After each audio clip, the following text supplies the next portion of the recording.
নমস্কার, আমি রুমা। খাবার খেলা চ্যানেলে আপনাদের সবাইকে স্বাগত। আজ আমি রান্না করব কুমড়ো পাতার চপ চিংড়ি মাছ দিয়ে। তার জন্য চিংড়ি মাছ নিয়ে নিয়েছি, পেঁয়াজ কুচি আর একটা বড় রসুন থেতো করে নিয়েছি, আর আলু নিয়েছি। আলু ভাজা যেমন কাটি তার থেকে একটু বড় বড় করে কেটে আমি সেদ্ধ করে নিয়েছি, আর কুমড়ো পাতাগুলো গরম জলে চুবিয়ে রেখেছি। এবার কড়াই বসিয়ে দিলাম, বসিয়ে দিয়ে গরম করে ওর মধ্যে মাছটা ভাজার জন্য তেল দিয়ে দিয়েছি, সর্ষের তেল। অল্প তেল দিয়ে তেলটাকে ভালো করে গরম করে চিংড়ি মাছটাকে আমরা ভেজে নিব। তার আগে চিংড়ি মাছটা ভালো করে ধুয়ে আমি ছোট ছোট করে কেটে নিয়েছি। কেন বলুন তো, যদি আমি গোটা গোটা মাছ নিই তাহলে ওই চপের শেপগুলো সুন্দর হবে না, এই জন্য আমি ছোট ছোট করে কেটে নিয়েছি। এবার গরম তেলে একটু নুন ছিটিয়ে দিয়ে চিংড়ি মাছটাকে আমরা ভেজে নিব। খুব কড়া ভাজবো না, হালকা করে ভেজে নিব। আর গরম জলে ওই পাতাগুলো যে ডুবিয়ে রেখেছি ওটা একটু নরম হওয়ার জন্য। এবার মাছটাকে কড়াইতে দিয়ে দিয়েছি। এবার ভাজা ভাজা হয়ে গেছে, একটা বাটিতে তুলে নিব। ওই দেখুন, আমি কিন্তু খুব কড়া ভাজিনি, একটু লাল লাল হয়েছে। এবার একটা বাটিতে তুলে নিয়েছি। এবার যে তেল ছিল কড়াইতে পুর বানানোর জন্যে, ওর মধ্যে রসুন থেতো করে রেখেছিলাম সেটা দিয়ে দিয়েছি, আর পেঁয়াজ কুচিটা দিয়েছি। এখানে আমি 3টা পেঁয়াজ দিয়েছি, আর রসুন একটা বড় গোটা দিয়েছি। দিয়ে একটু ভেজে নরম করে নিব। আর আলুটা যে সেদ্ধ করে নিয়েছিলাম ওটা আমি স্ম্যাশ করে রেখেছি। এবার পেঁয়াজ রসুনটা যখন একটু ভাজা ভাজা হয়ে যাবে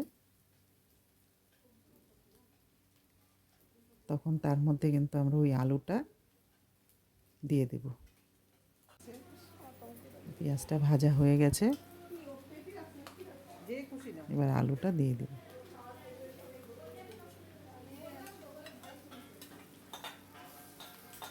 আলুটা এমনি আমি কাঁচাও দিতে পারতাম, কিন্তু সেদ্ধ করে নিলে সময়টা একটু কম লাগে।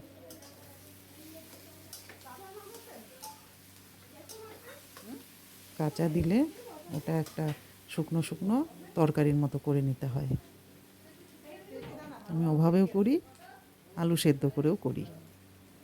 এবার এর মধ্যে পরিমাণ মতো হলুদ দিয়ে দিলাম, আর দেবো একটু শুকনো লঙ্কার গুঁড়ো,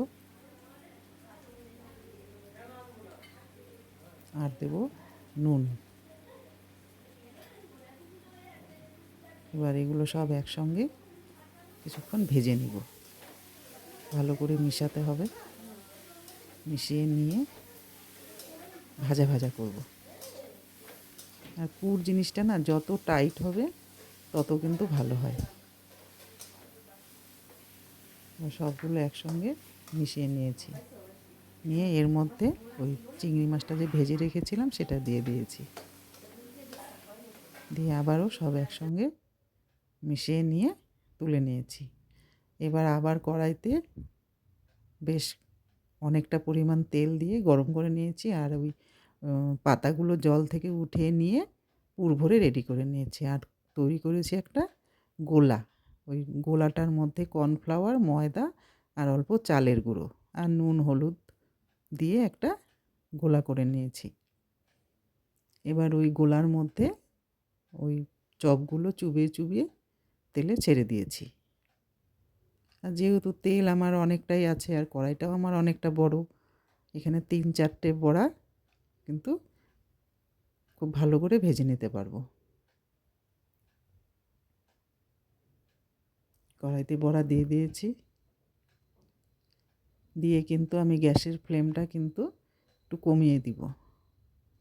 প্রথম থেকেই যদি গ্যাসটা আমার বাড়ানো থাকে তাহলে কিন্তু চপগুলো ভালো হবে না। চপ, বড়া যেটাই করেন না কেন, পকোড়া, তেলটা গরম করে কিন্তু গ্যাসের ফ্লেমটা কমিয়ে দিতে হয়। এবার 4টে চপ আমি দিয়ে দিয়েছি।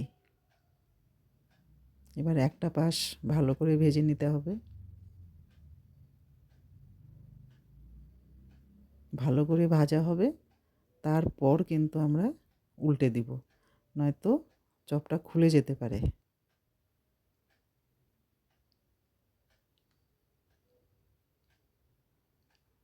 আর যখন চপটা মোটামুটি ভাজা হয়ে যাবে, তখন কিন্তু আমরা গ্যাসের ফ্লেমটা বাড়িয়ে দিব। তাতে কী হয় বলুন তো, চপ, বড়া যেটাই হোক না কেন, কালারটা খুব সুন্দর আসে। এই যে সুন্দর করে আমি উল্টে দিলাম। দেখুন একটুকু ভাঙেও নি, খুলেও নি।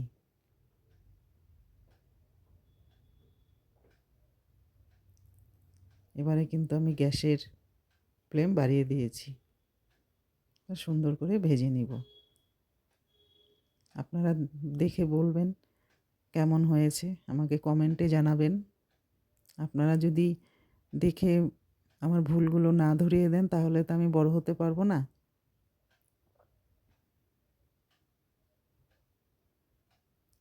আমার ভিডিওটা ভালো লাগলে কমেন্টে জানাবেন।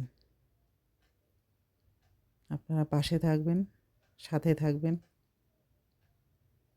তবেই আমি এগিয়ে যেতে পারবো। আমার চপটা কিন্তু প্রায় হয়ে এসছে।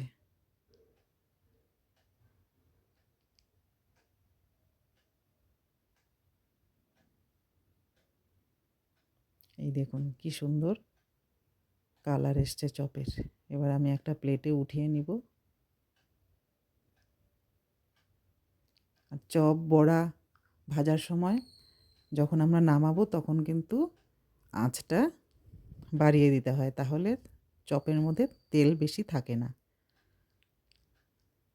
আমার চপগুলো হয়ে গেছে। আমার ভিডিওটা এখানেই শেষ করব। কথা হবে পরের ভিডিওতে। আপনারা ভালো থাকবেন, সুস্থ থাকবেন। এই দেখুন কি সুন্দর কালার।